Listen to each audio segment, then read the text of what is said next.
everyone and welcome. In today's video I'm going to walk you through how to disable camera for apps on Android. Now if you want to disable the camera for apps on Android or your Samsung, for example, you're going to go to your settings, and once you've opened up your settings, go down until you see privacy. Tap on privacy to open up your permission manager, and then remember we want to disable camera, so you click on camera.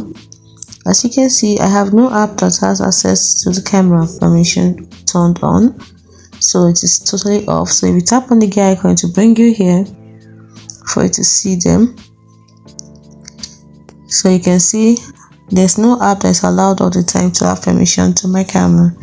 I put them in only when in use and ask every time, and there's some are not allowed at all. So if you do not want anyone to, for example, if I don't want to allow this, you tap on it and you choose don't allow. It's as simple as that. So you use for all the apps you do not want to have access to your camera. Hope you found this video helpful. Do not forget to like and subscribe to the channel for more. Thanks for watching.